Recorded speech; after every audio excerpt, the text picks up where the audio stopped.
Hello, everybody. Welcome to the CTV Update for Wednesday, September 25th. Gentlemen, a little rain today. And, somebody told me, I did a little research.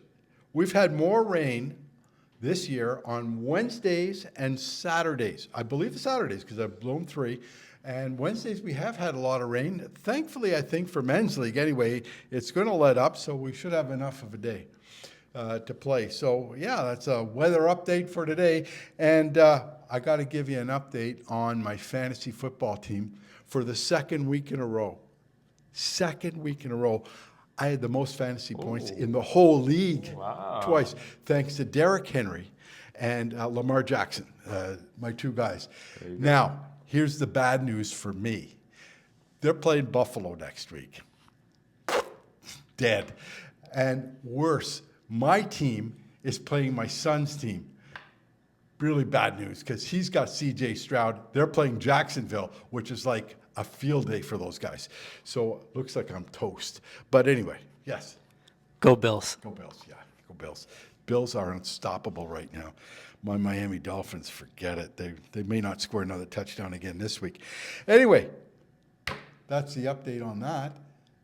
Now, I want to start off this week with Board of Directors news. So, Cam, I'm going to turn it over to you. Thank you, John. Yes, so as we always have, we've announced when there is a new prospective president prior to the annual meeting. So that was sent out. The new bylaws require a notice, so I'm sure all the membership saw that notice that Michelle Gosselin is our prospective president, and there will be motions and votes for all of the new board members. Of course, our slate of candidates was also sent out by the nominating committee, so a wonderful new group, and then those still have the opportunity to put their name forward. This week that would be ending if there's additional members that would like to be board members. So in addition, we have our annual reports coming out. Next week, there'll be reports from all of our chairs, from all of our respective committees, as well as management reports. And also included in the annual package will be some of the exciting proposed capital projects for 2025. So please keep an eye out for that. And included also in that message will be our date for the annual meeting. So that'll be official next week, and it will be in the second half of October. Yeah, and again, Cam, I just see more and more new members on that course. So we'll talk more about the good news about that later on in October. But hey, it's looking good that way too. Some people ask, why do we have these outside tournaments? And listen, the Costco tournament we had yesterday is the biggest tournament in the city. Helps us out tremendously. Well, let's just do a little recap from both of you. First, I'll start with you, Cam. What was it like yesterday in terms of the Costco event? Outstanding weather. That was nice to see. Last year, they certainly had their share of precipitation on their event day. So the event is held, throughout the city. They're at other courses such as Meadows and Greyhawk. We're thrilled to host them. We had bigger numbers this year. We had 150 here for breakfast. Breakfast was ready, just after sunrise. We had lots of staff here, the entire Costco team organizing. Everything went really smoothly. And perhaps I'll hand it over to Tyler to talk a little bit about the exciting golf elements of the day. Yeah, so Tyler? Yeah, we always enjoy hosting Costco. It's a great group. We had 140 golfers out yesterday, and so when you talk about contribution to the golf club, 140 guest fees, 140 cart fees, it's significant. So it does really hit our bottom line quite well. It's great. Now it's a 9 a.m. shotgun, so it's a morning shotgun. So my staff, our team, we're here bright and early, 6 a.m., getting everything set up. And for 140 golfers, that's a lot of work. That's a lot of carts, that's a lot of bag drop prep, all of that. But the event went flawlessly. It was so good. Everyone was out there. We always chuckle because after the event's over, we do have tea times, and I'll tell you, they were all walking with a pocket full of Kirkland golf balls. Because there were golf balls everywhere on the golf course. You know these corporate events, people lose them all over the place. So there's a ton of Kirklands out there. It'd be better if they were Titleist or Callaways, but there's a lot of Kirklands out there. Well, I hear good things about those Kirkland balls too. Yeah, they go in the water real well. And I can only imagine the naps that those executives would have had on the plane going home yesterday. They come in with their Costco muffins at 7 a.m. They have a unbelievable brunch at about 8, thanks to Sean and Chelsea. The first tea, there's souvlaki, and then there's a burger a few holes later. Oh my God. They've had this all by 1 p.m., so they would have been probably having a nice siesta on the plane ride home. That's great. Well, we're happy to host the Costco event, and I know it's a big event for us too. We do get quite a big benefit from it, and certainly it comes in. We appreciate that. Listen, this is the week of league closings. We've got every close. We got Honey Pot. We've got senior men's. We got men's. We got Saturday AM ladies on Sunday. We got Tuesday AM ladies Tuesday and Satellite League next week. Why don't we talk about the formats and what's going on with each of those events? You know what? It is a great time of year. Like this week, starting tomorrow, it's our first closing event, which is a Honey Pot event. They have an afternoon shotgun at 1:30. There's groups playing 18 holes. There's groups playing 9 holes. It's a lot of fun. There's a great dinner coming for all the players afterwards. It's more of a fun format for them. Jump to Friday morning, we have our senior men's league shotgun, early morning, 8:30 shotgun. They have a great lunch afterwards prepared for them. Chelsea's going to put on a great show. Do we know what they're playing in the shotgun? Is it a scramble? The formats, to be honest, I don't quite know all the different formats. There's so many different ones. I know it's really a wrap up. They're going to have, I think there's 37 golfers playing on Friday morning. Okay. Then we're going to jump right to our men's league closing, which is our biggest closing event, just in sheer numbers. So we're already over 135 golfers signed up for that. It's the 5-man step-aside scramble, which is so much fun, and this event has grown so well over the last few years. 11 o'clock shotgun, 9 a.m. breakfast, dinner at approximately 5 p.m. buffet style. Tons of prizes for all the men's league golfers. Moving on to Sunday, which is our Saturday ladies closing. They are teeing off around 9 a.m.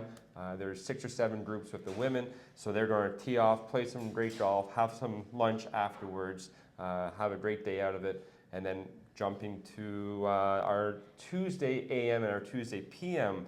leagues. They're going to wrap their things up next week as well. We're doing a little Beat the Pro with the Tuesday a.m., so that's going to be a lot of fun. We're going to be out there hitting some shots for them. And Satellite's closing next Wednesday. Can't forget about the Satellite League. One more week to go, and then they'll have their closing and lunch afterwards. So that's going to be a lot of fun. So this is really the wrap up for the season. Absolutely. We're nearing the end of September. October is next week. Boy, where'd it go? Tyler, Cam, I got to tell you, I do another video, and I do all the work for the men's league, all the stats and everything. I go into a Great Depression next week, because there's absolutely nothing for me to do on Thursday. Nothing. My whole Thursday is taken up with men's league.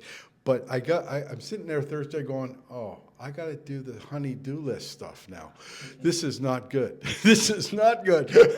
I enjoyed the men's league. I really miss it, and I go into a big depression. I got a great job for you. We're doing inventory counts. Come see me. I'll keep you busy. Thank you very much. Well, next Thursday I am going to be preoccupied. I do have a minor surgical procedure. So, anyway, we've got look. We've done the instructional series. I couldn't believe it. We had gone through all I had recorded so many, and I hadn't realized that I should have been recording a few more. And we are going to add some new ones next week. But I am returning one that we did with Fergus, and it's that stinger. And the reason why I'm doing the stinger for 2 reasons. One, it gets a little windy in the fall, and it's good to have a ball that drives low into the wind. And number 2, a stinger is a great go-to shot. If you're having trouble hitting the fairway sometimes with your regular shot, maybe this is one you might want to learn to kind of keep the ball in play. And the third thing is, when I watch these guys on the instructional videos, and I record them obviously, and I'm got the camera and everything. So, and then I look at it again when I'm doing the editing and stuff. So I see it very well, but it's not till I look at it 3, maybe 4 times that I pick up all the nuances, how to grip the club, where to put the ball, what your stance is like, what's this. So I want you to watch this again. Watch Fergus, how he sets up to it. Watch how where he tees the ball up, where the ball's teed up, because all that is critical. You do it in the wrong spot, it's not going to do what it's supposed to do. So here we are, hitting the stinger with Fergus. Hey, our first shot is going to be the low shot into the wind. We're here on 18. We want to keep the ball under the wind. We need some distance. This is good on 9 as well. Occasionally we get an east wind on for number 4. These are long par 4s that we really need to get some distance. So Fergus, I'll leave it to you. Show us how to set up for this shot. Okay, thank you, John. So what I'm going to do, so the usual tee height for me would be looking sort of half a ball above the top of the driver.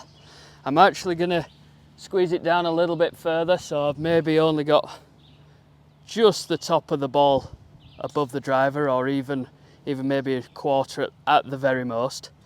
So from here, we're going to go, instead of a nice wide stance, I'm actually going to bring the stance in a little bit.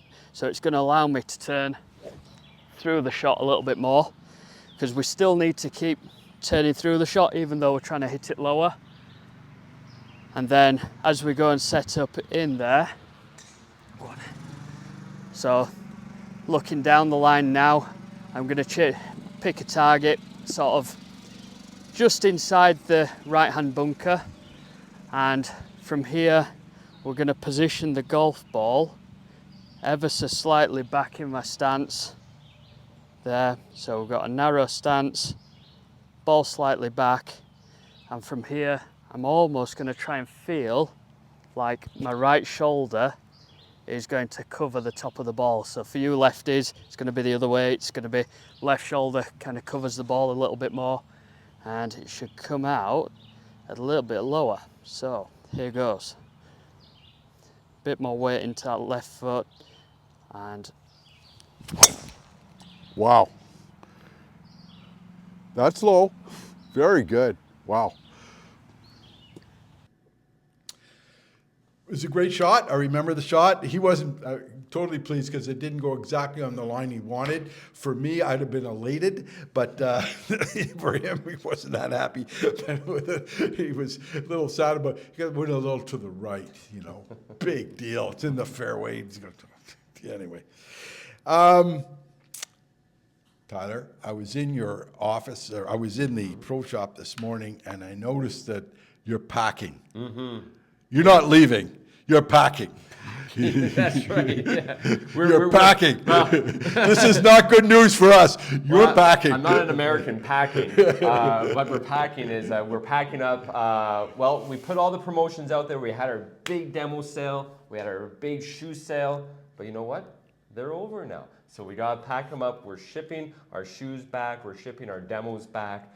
It was great. So again, thank you to all the members who participated in our sales. I know there were some really, really good finds out there. People are walking away with drivers at about 30% off regular retail, which is amazing. People are walking away with 2-3 pairs of shoes. People certainly bought multiple pairs, loading up for next year. But now we do have to send them back. It's the end of the month. October is kind of our clear out. We got to send our inventory back to the manufacturers, get our credits in, and yeah. If you snooze, you lose.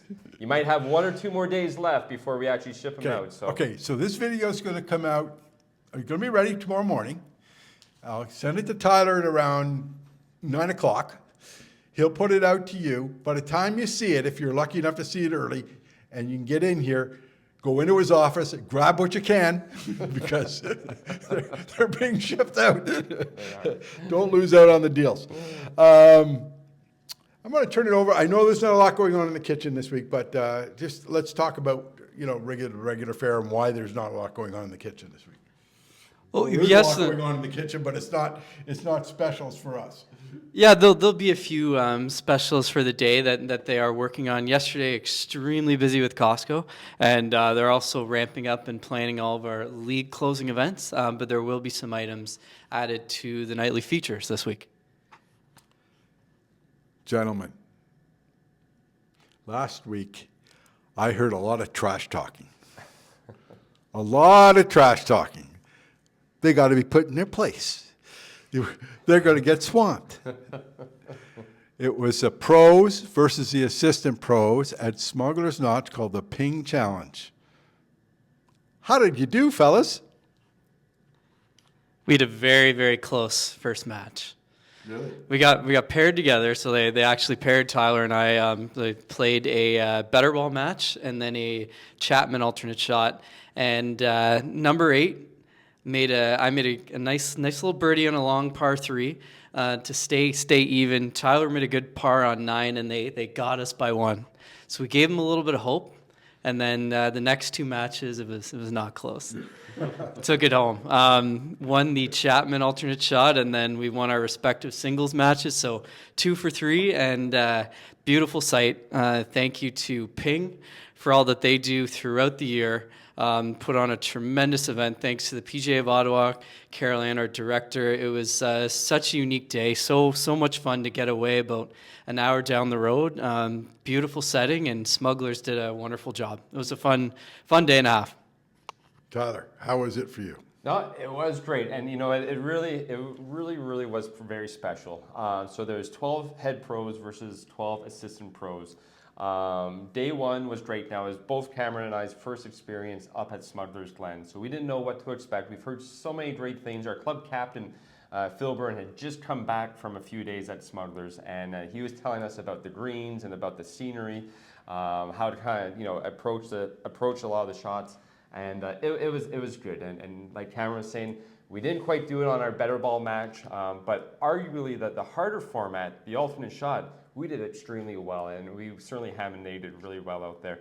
On the singles, the second day, we were both very dominant against our opponents, and we brought home the big win. The total points, the head pros made 14.5 points versus the assistant pros 9.5 points. So it was very lopsided. Okay, so you got him this year.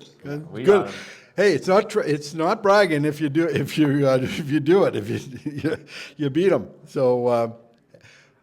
Fergus, Nolan, I hope you're listening at some point, because next year is, you got a shot.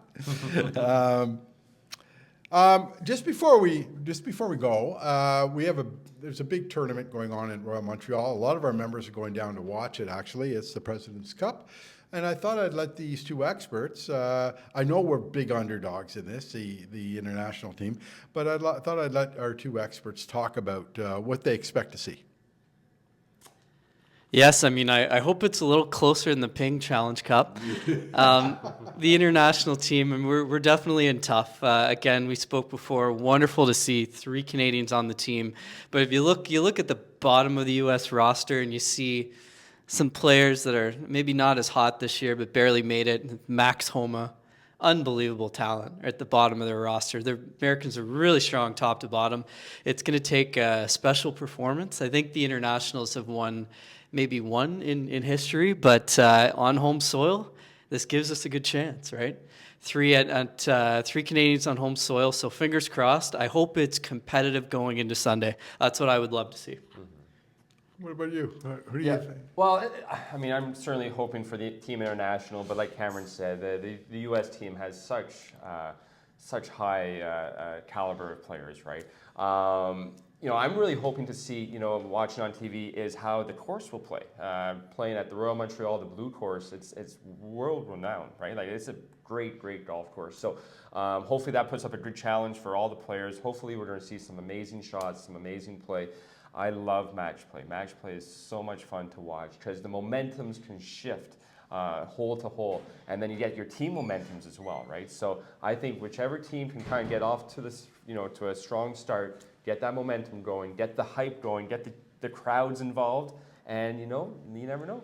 Team International can maybe make some magic out there. It's such a match play is just such. I mean, when we play match play, you hit a good shot, your opponent doesn't, you figured, okay, I got him. And then all of a sudden, your opponent puts a shot, like heard around the world, like 3 feet from the pin, birdie, and you're out of it. The next thing you know, you're out. You know, so that's how quickly it can change. It is exciting. But if it's anything like NFL football, where this year the weak shall be strong and the strong shall be weak, you don't know from week to week who's going to win. Maybe this is one of those things. We're definitely the weaker team. And maybe we can pull an upset like Carolina beating Las Vegas, which I lost a fortune on, or let's say the Giants beating Cleveland, which I lost a fortune on, or many of the other upsets we saw this weekend, which I lost a fortune on. So it could happen. Like, you never know what's going to happen. What you're saying is you're betting on Team USA, so you can lose another fortune. Yeah, exactly. Internationals will It's win. almost if I bet on you with you USA, you've lost. There is not a chance you're going to win. Just going to finish off today with a few things, and we have a few entrants into the Tournament of Champions, a tournament that. That's right. We wish all our entrants into the tournament champions best of luck. It's going to be a great 2 days at Highlands Golf Club. Monday and Tuesday next week, so best of luck for them. Yeah, Monday and Tuesday next week. But don't forget, on Tuesday next week, we have our participants in the NGL golf tournament. So a lot of them can't make if they're in one, they can't make the other. And we wish them the luck, and we'll report about that next week. We have the Yacht Race on October 19th. Always an exciting event, a lot of betting. And finally, on the October 26th, we have Superintendents Revenge, where Joel gets back at us like he hasn't already this year. But no, it's not enough for him. He's going to do it again. He did it during the mid-amateur. He's going to do it again. And this time, I even hear it's going to be worse. So It's going to be a lot of fun. yeah, it's a lot of fun for that Superintendent's Revenge.